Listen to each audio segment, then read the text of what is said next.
Okay, students, welcome to the digestive system. This is going to be chapter 25.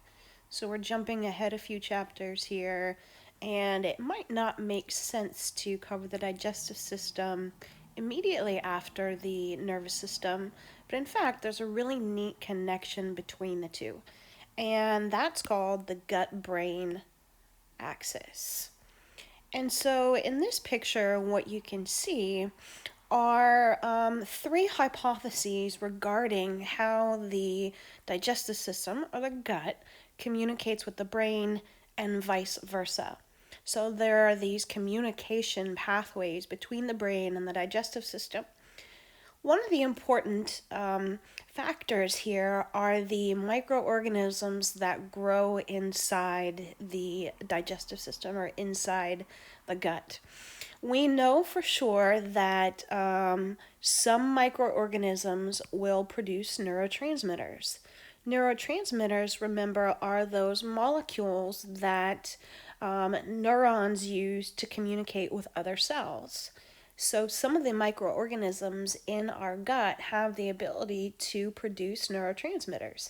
So those neurotransmitters, they might signal the brain via the vagus nerve. If you remember, that vagus nerve is one of those cranial nerves.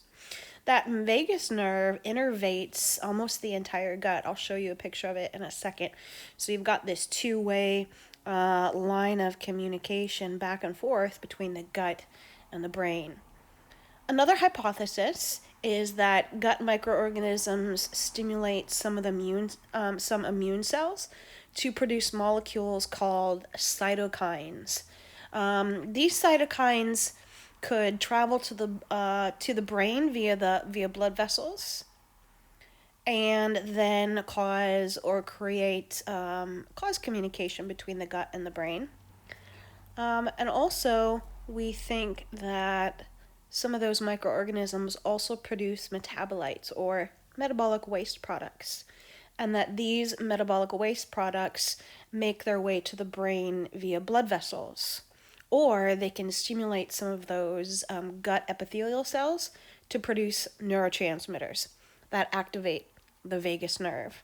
If you like to eat yogurt, some of the lactobacillus, that's the genus of many of the microorganisms in yogurt, there are some studies out there that suggest that lactobacillus actually helps or stimulates the vagus nerve to create neurotransmitters that are calming. And so it may be that eating yogurt can be very good for your mental health. I suggest you, if you're curious, to go ahead and do some research on that. There are a couple of papers out there that are really interesting, that really help to link the brain to the digestive system. 80% of your system is in your gut, and many of the cells, the epithelial cells that line the GI tract, create or secrete antibodies based on which type of microorganisms are present. So it may be, in fact, that the microorganisms living in our gut not only affect how we behave or how we feel, but they also are playing a role in keeping us healthy. Researchers are now just beginning to understand that the different types or the different species of microorganisms that we have in our gut, how they may influence health in general, how they may even play a role in cancers of the GI tract or other diseases, even Parkinson's disease. So you're really actually living in a neat time right now, because we're learning so much about this relationship between the microorganisms in our gut and whole body health. So anyway, that's just a neat connection between the digestive system and the nervous system. Earlier I mentioned that I would show you just how well innervated the GI tract or the gastrointestinal tract is, how well innervated it is by that vagus nerve, that cranial nerve. So this picture I found as an old drawing on the internet somewhere that all of these little branches right here are all branches of the vagus nerve. So look at all those. And so this vagus nerve is in constant communication with what we call the enteric nervous system. Enteric just means essentially GI tract. So that vagus nerve makes up a large portion of the enteric nervous system. And this enteric nervous system is a branch of the autonomic nervous system. We didn't learn about this when we were learning about, or when we were covering the introduction to neural tissue, but know that the enteric nervous system is a branch of the autonomic nervous system. And this enteric nervous system is made up of motor neurons, and these motor neurons are going to be sending motor signals, for instance, sending motor signals down these branches of the vagus nerve out to the smooth muscle that makes up the GI tract. And when that smooth muscle contracts, then whatever it is you've eaten or drank will essentially be pushed or squeezed through the intestines and ultimately out. That's what we call peristalsis.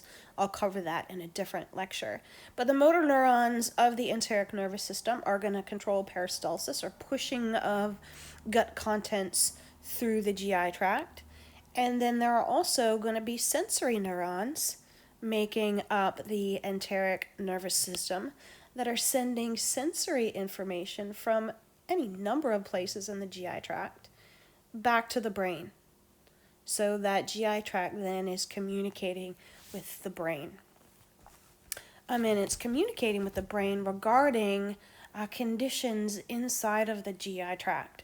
So you've got sensory information going to the brain, and the brain is going, okay, thanks for the information, GI tract, and then sends out motor information in response to that sensory information. Okay, this is kind of a neat picture here. This is a picture that I took from a website from a museum called the Mutter Museum in Pennsylvania. And what it's showing you is the colon. So this is somebody's colon, and you can see it's quite large. This would have been somebody's colon down here. That's normal size. These tubes right here. These tubes right here, these dark brown tubes. So that would be the normal size, or the normal width. This one right here, its diameter was somewhere around 18 inches. So that's from one side to the next, 18 inches. So it's huge. And it's on display because it is one of the largest colons known to have been taken out of an individual. And this individual suffered from a condition called Megacolon. And as the name implies, it just means really large colon. This condition is caused by, can be caused by a number of things, but primarily sometime during development, when nerves were starting to innervate as the individual was growing inside mom, nerves would gradually grow along the length of the entire GI tract and colon as well. If, for instance, there's a flaw in that, or there's some sort of failure in those nerves innervating the muscular wall of the colon, let's say, for instance, they don't form completely, or maybe there are breaks in those nerves, or whatever the case may be, those nerves would normally cause squeezing of the wall of the GI tract in order to push food and anything you drank all the way down, for instance, to the anus. But when those nerves don't function properly, what you get is feces and or material backing up inside the colon and collecting inside the colon. And like everywhere else in the GI tract, the colon has a pretty thick, smooth muscle wall.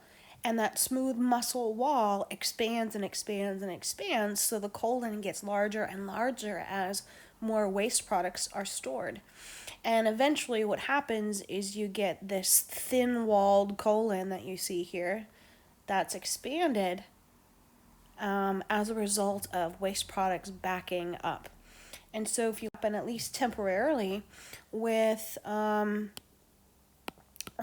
use of pain medications or in individuals who are addicted to opiates. So we know that there's a huge opioid epidemic. I hate to say epidemic or pandemic, epidemic in our country, but opioids do something similar in that, let's say if this were one of the nerves, oops, that doesn't look good. If this were one of the nerves that were traveling down through the GI tract and innervating the muscular wall along the way, opioids are meant to block nerves so that pain can't be felt. And so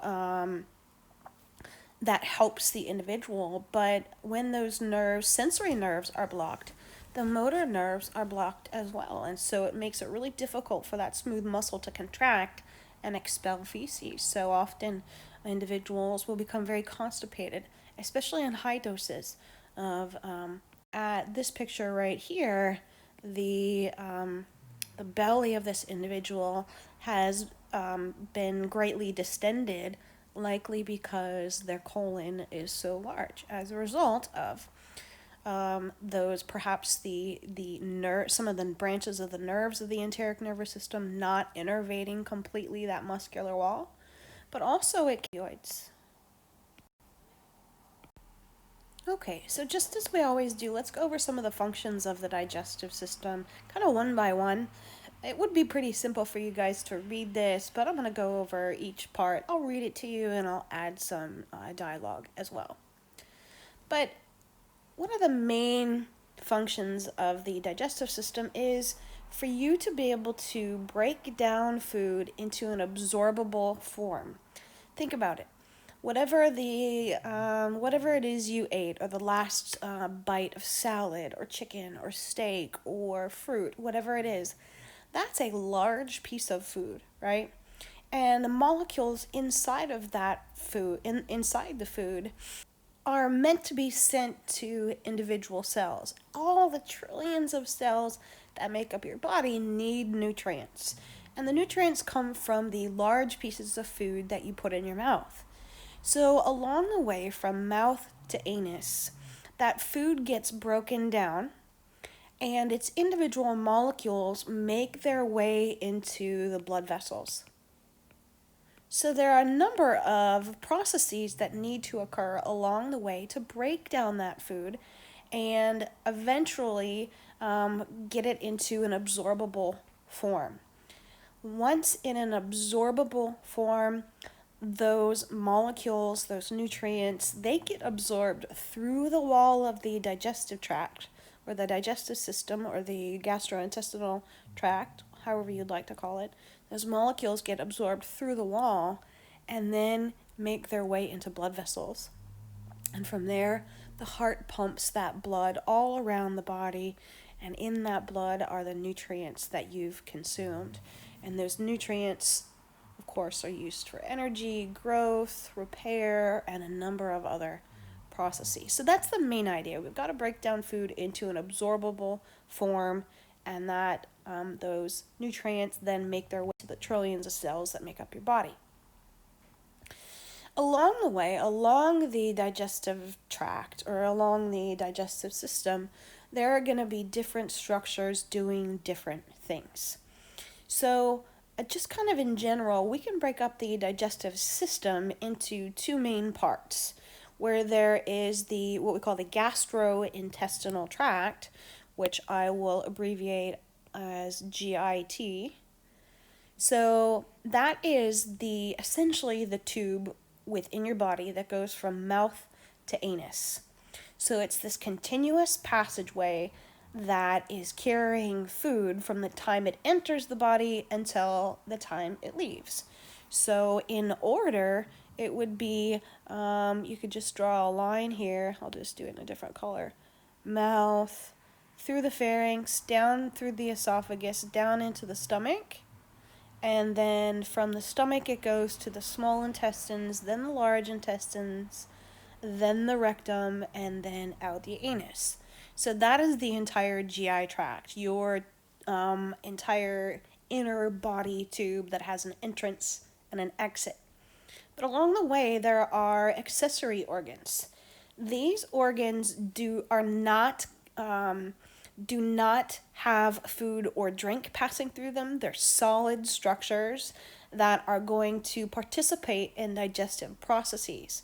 But food or drink does not pass through any of these accessory organs. They're just helping with digestion in one way or the other.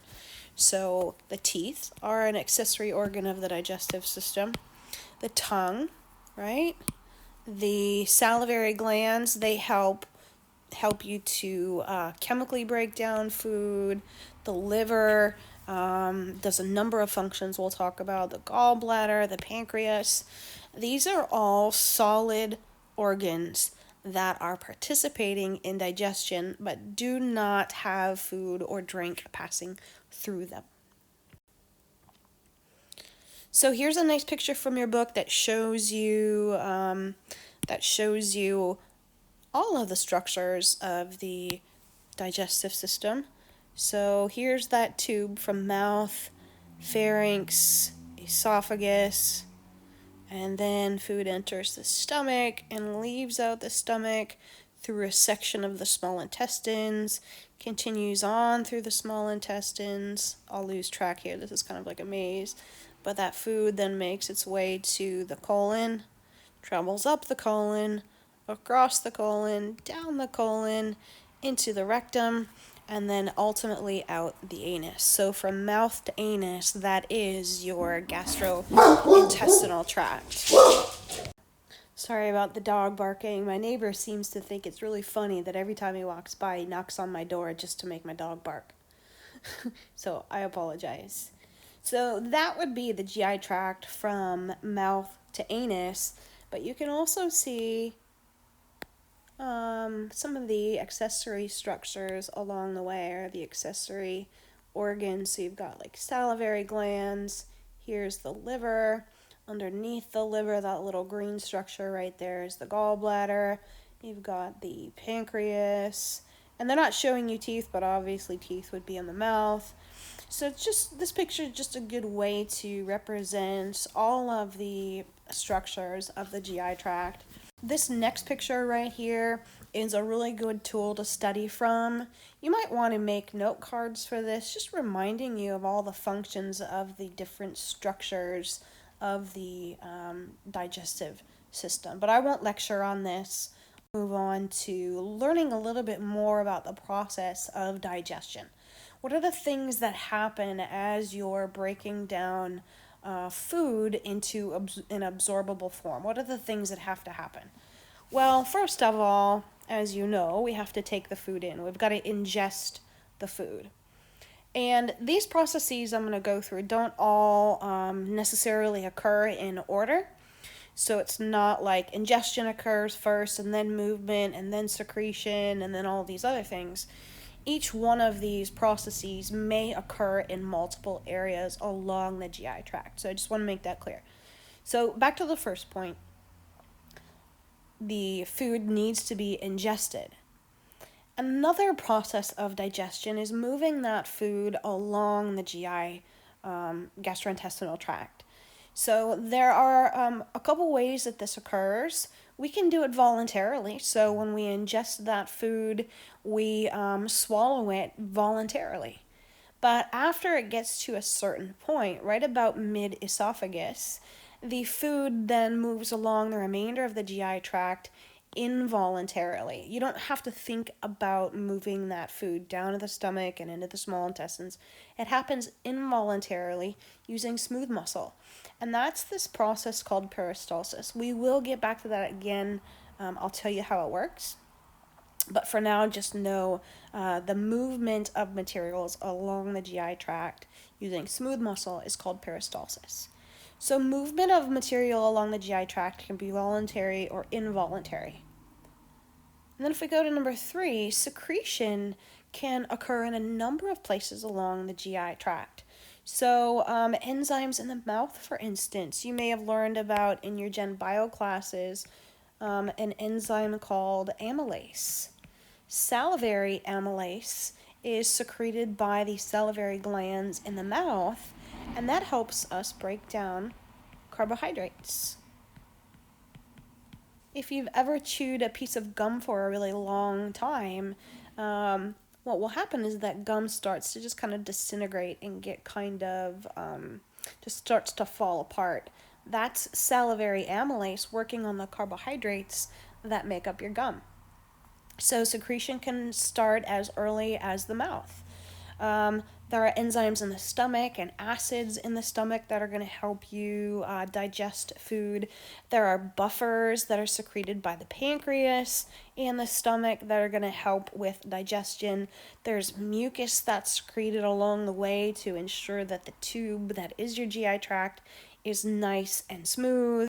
So there are many secretions along the length of the GI tract, and all of these secretions are meant to assist with mechanical digestion of food as well as chemical digestion of food. So secretion occurs all the way down the length of the GI tract. Another process of digestion, of digestion is digestion, and I just mentioned mechanical processing and chemical processing. Or chemical digestion. Let me kind of differentiate the two for you. Mechanical processing of food is the physical breakdown of food. So chewing, remember, is called mastication. So as you chew your food, you're mechanically processing that food, breaking it down into smaller pieces. Mixing occurs along the GI tract using some of that smooth muscle.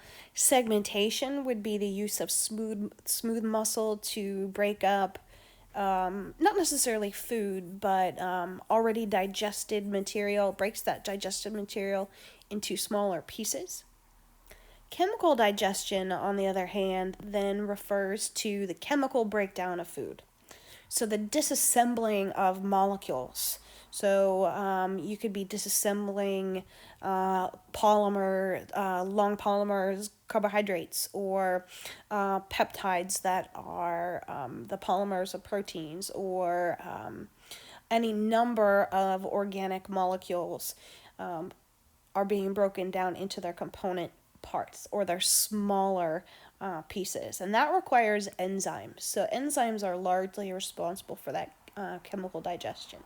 So here would be the main organic molecules that are broken down via chemical digestion.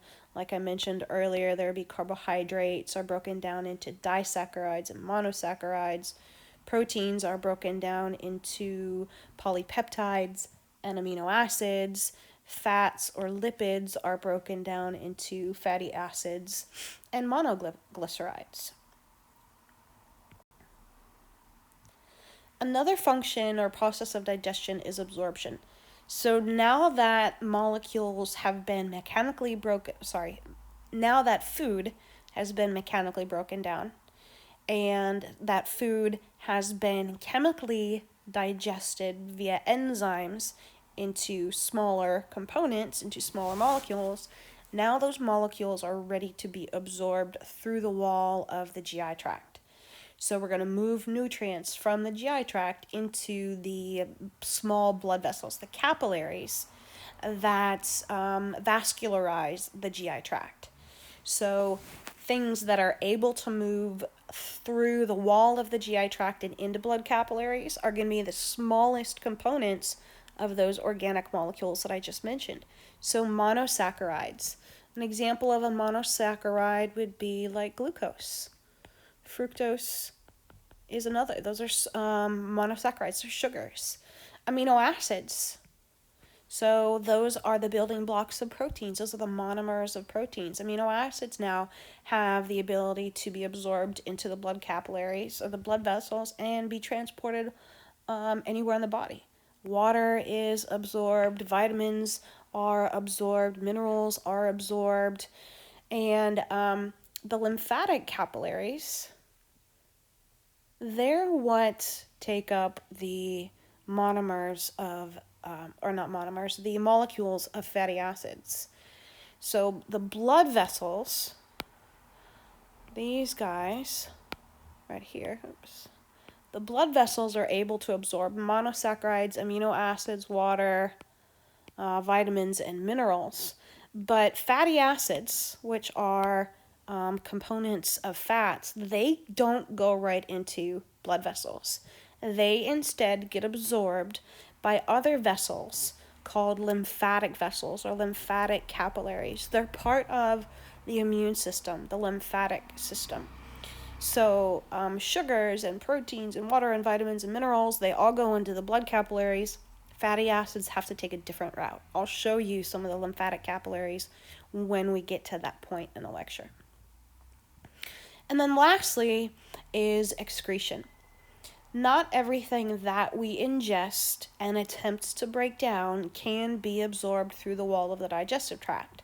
There are going to be waste products. So excretion is essentially the removal of waste or the removal of waste products from the GI tract. And we would consider that essentially defecation. So you're going to get rid of those solid products that your body could not break down and could not absorb. So those are the 6 processes of digestion. I want you to remember, though, that while we went from 1 through 6 and learned about those processes, I don't want you to consider that they all have to happen in that order. Absorption can take place in many different areas. Secretion can take place in many different areas. So just keep that in mind. These are not processes of digestion that occur in order from mouth to anus, although there are some similarities. Many of these processes occur at many different places along the GI tract. Okay, so let's move on to something a little bit different now that we've kind of covered the basics of the digestive system. We left off on the processes of digestion, those things that occur along the length of the gastrointestinal tract from mouth to anus. And the gastrointestinal tract is a body tube. And all along the length of this body tube, there are going to be these 4 layers present. There might be modifications in each one of these layers, depending on where in the GI tract you're looking at, but all parts of the GI tract have these 4 layers. So let's look at them from deep to superficial. Let me change pens here.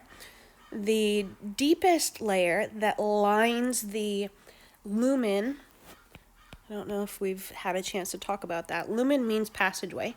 So the deepest layer that lines the lumen is what we call the mucosa. And so if you think about food or drink passing down the GI tract in this direction, the food or drink is going to be passing along the surface of the mucosa. That mucosa is made of epithelial tissue. Remember, epithelial tissue lines all body tubes. And the epithelial tissue here will vary. It will either be stratified squamous, depending on the role of the particular organ. So like the mouth, for instance, it would be stratified squamous. Or it will be simple columnar, such as in the stomach. The underlying layer, or the next most superficial layer, is going to be what we call lamina propria. Or you can also consider that very similar to basal lamina. Remember when we were learning about epithelial tissue that all epithelial tissue is anchored to the rest of the body via what we call a lamina propria or a basal lamina, some connective tissue. So this is going to be made of, let's call that areolar connective tissue, not just loose, areolar connective tissue. And Then the third layer is what we call the muscularis mucosa. So these are all sublayers. So if you want, you might want to put A, B, C just to indicate that those are sublayers of this deepest layer called the mucosa. The muscularis mucosa is a really thin layer of smooth muscle. When we get a little bit further along, I'll show you each one of these sublayers. So each one of those sublayers would exist kind of right here in that little red box, but this picture isn't big enough to show you each one of those. The next layer, as we move more superficially, is what we call the submucosa. And the submucosa is going to be made of mostly dense, irregular connective tissue. And that submucosa is kind of this little purple layer that you see right here. So that's the submucosa. And inside of that submucosa, or traveling through that submucosa, are going to be blood vessels, nerves, and lymphatic vessels. So we'll talk a little bit more about that later when we get to the appropriate point. The next most superficial layer is what we call the muscularis externa. And as you might expect, it's made of muscle tissue. And the type of muscle that it's made of will vary depending where in the GI tract we're looking at. So it can either be skeletal muscle at the beginning, like midway down the esophagus, at the beginning of the GI tract, and then again at the rectum. But between, it's all going to be smooth muscle. So again, when we get to the different organs, I'll tell you which organ or which type of muscle is lining that tube. Is it skeletal muscle or smooth? But just kind of keep in mind that skeletal muscle, remember, is voluntary. So anywhere along the GI tract that you have the ability to control the muscle, like in the mouth or in the esophagus, that would be skeletal muscle. And again, at the anus, thank goodness, we have the ability to control what comes out. So you really have the ability to control what goes in and what comes out via skeletal muscle.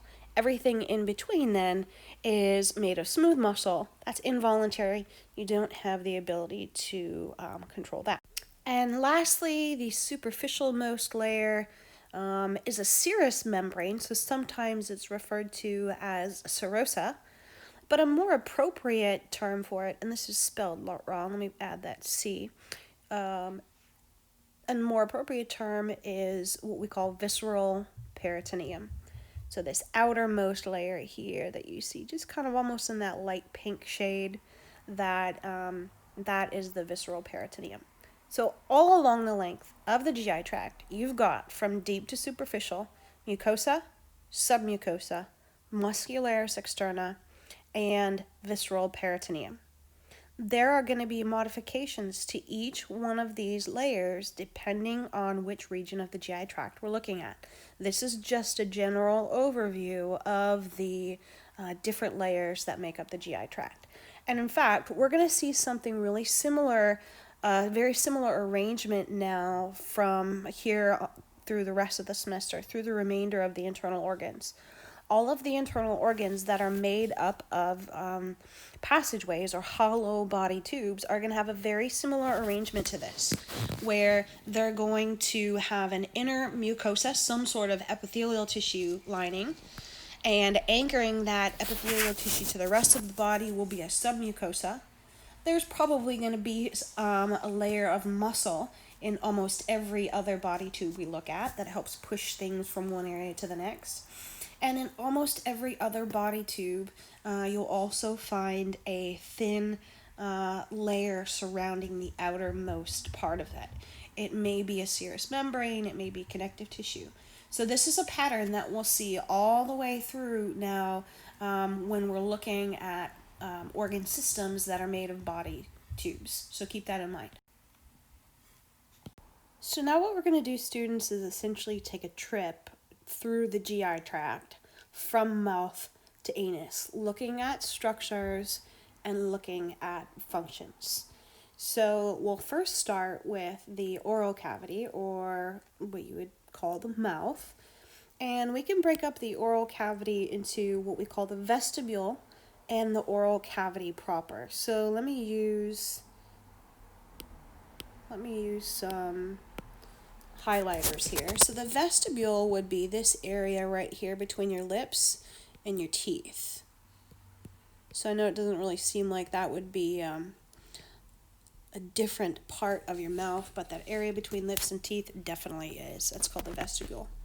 And then the oral cavity proper would be this entire area behind the teeth and in front of the pharynx. So this entire area, I hope you can see that I'm highlighting that.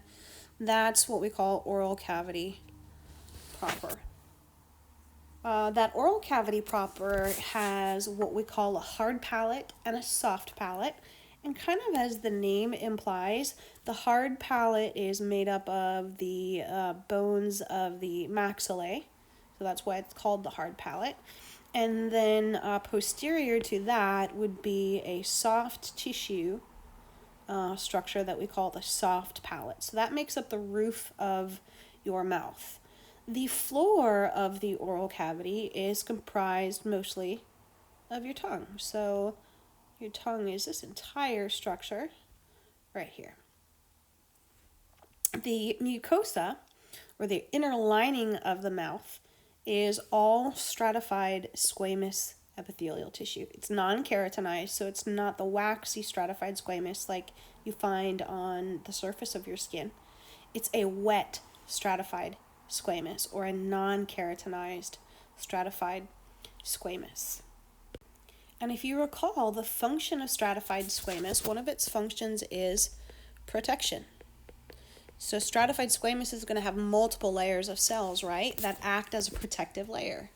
Consider anything you may eat or drink, or anything that makes its way in your mouth might be loaded with microorganisms or perhaps toxins, or whatever the case may be. Whatever you eat might be very abrasive. So, or it might be very fibrous. So as you're rolling it around during mechanical digestion, you might scrape off a few of those stratified squamous cells. But not a big deal, because there are going to be many layers of cells beneath that, protecting that underlying connective tissue. So stratified squamous here in the mouth is serving a protective function. The mouth or the oral cavity then joins the next section of the GI tract at a region called the, I know it's kind of a strange term, but it's called fauces. So let me switch pens here, and I'll show you where that fauces is. That's this part right here. So that's essentially where the oral cavity ends, or where the oral cavity joins the next section here of the GI tube, or the GI tract, and that's called the pharynx. So at the junction of the mouth and the pharynx is a structure called the fauces. Go ahead and have a little bit closer look at the tongue. The tongue is skeletal muscle. You know that you have the ability to do all kinds of things with your tongue during eating and speaking.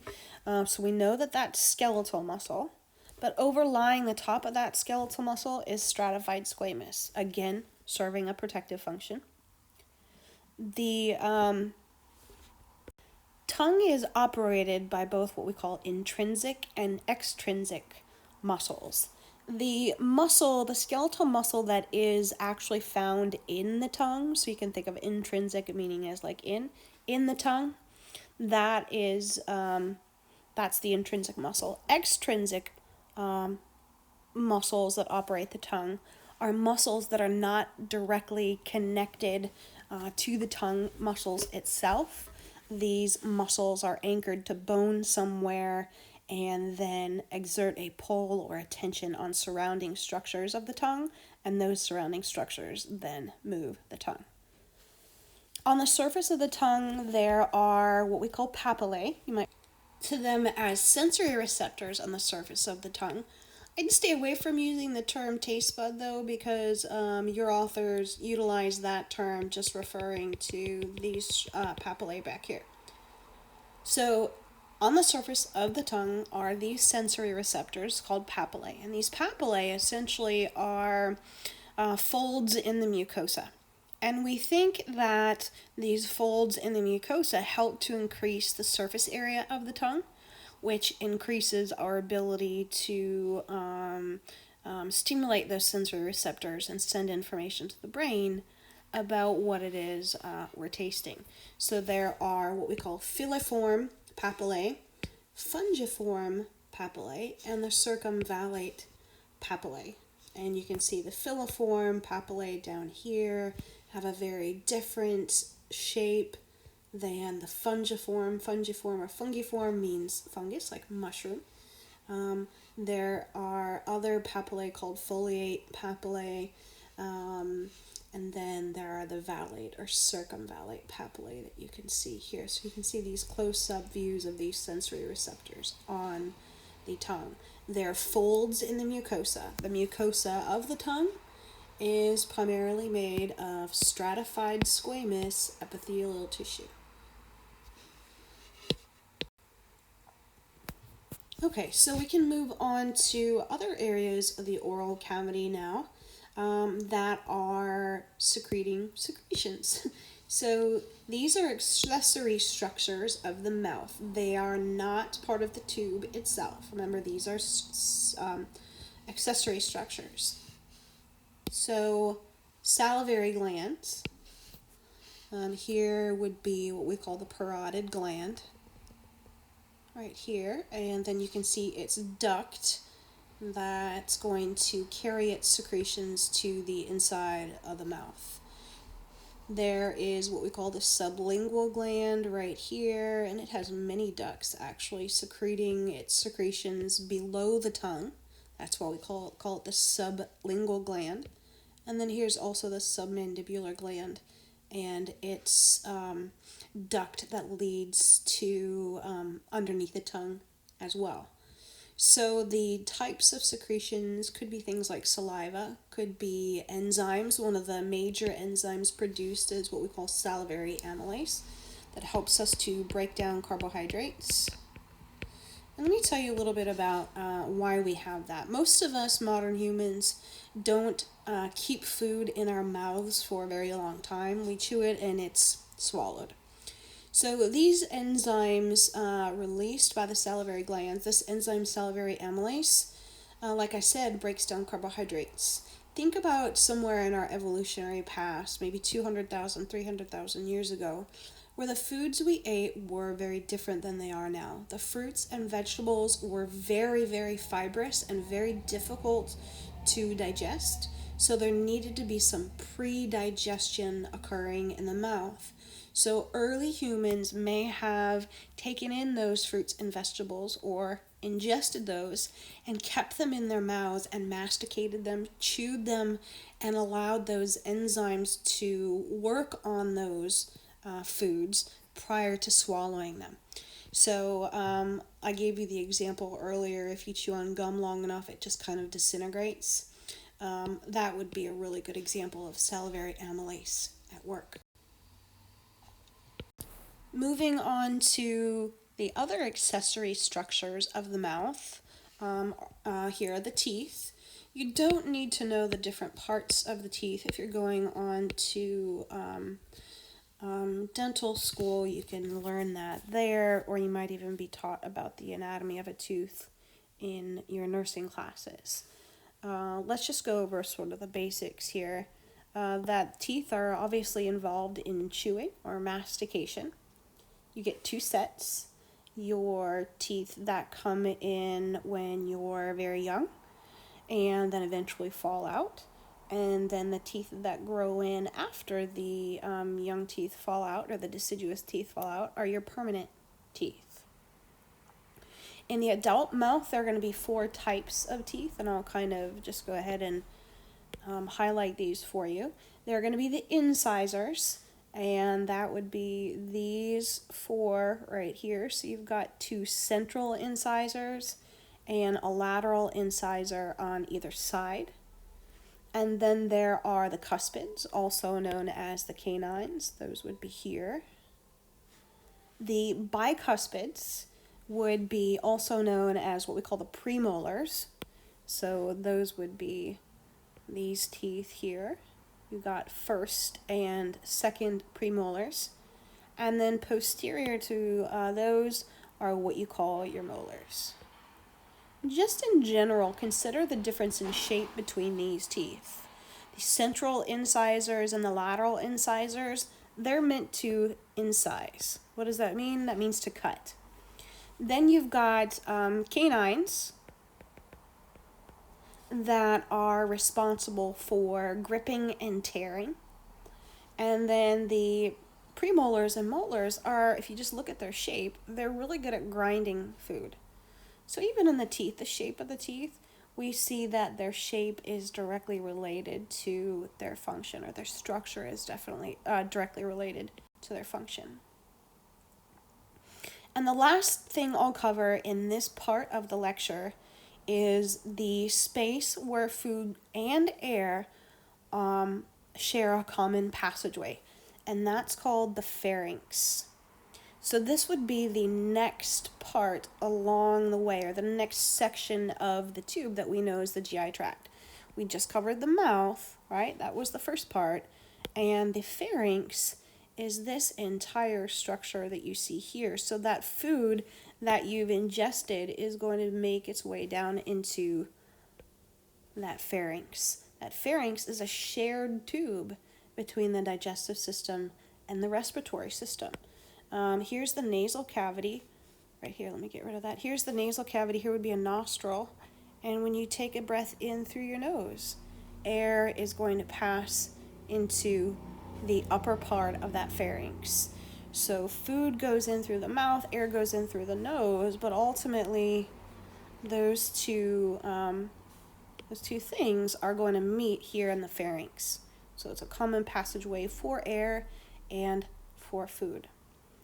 It's going to be made up or divided into 3 sections. Let me erase everything I've drawn so far so we can see the sections a little bit.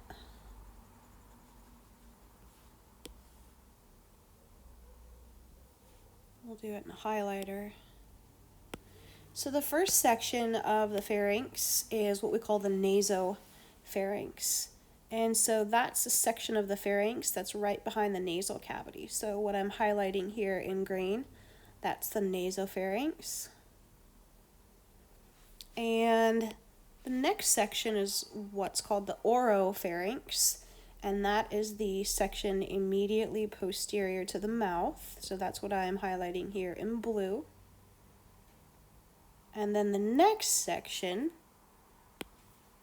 doesn't actually belong to the digestive system, it belongs to the respiratory system, but is this area right here I'm highlighting in red, and that's what we call the laryngopharynx.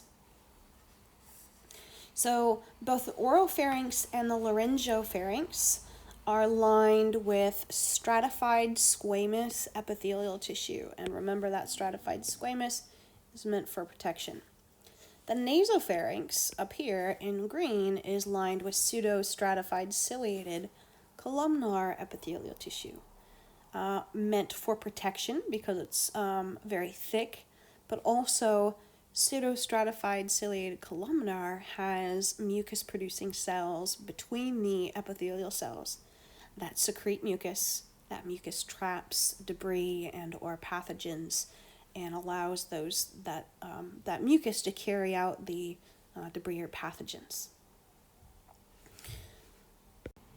And then lastly, let's look at 2 additional structures called the uvula and the epiglottis.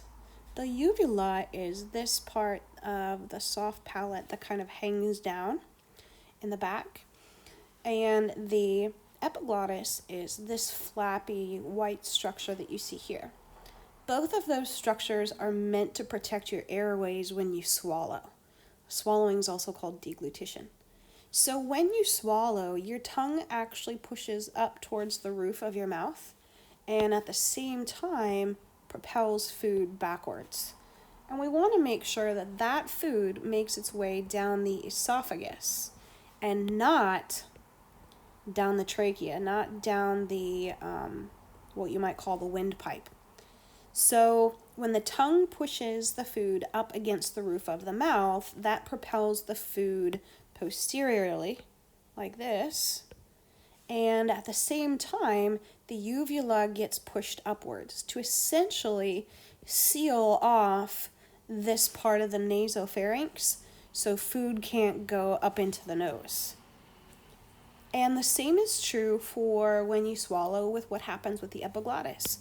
The epiglottis here, this little flap right here, essentially gets pushed downwards and prevents food from making its way down into your trachea. And so it essentially diverts food down into the esophagus. So you've got those two mechanisms there protecting the airways from food and or drink entering. Okay, well, that's the last slide for part 1 of the digestive system.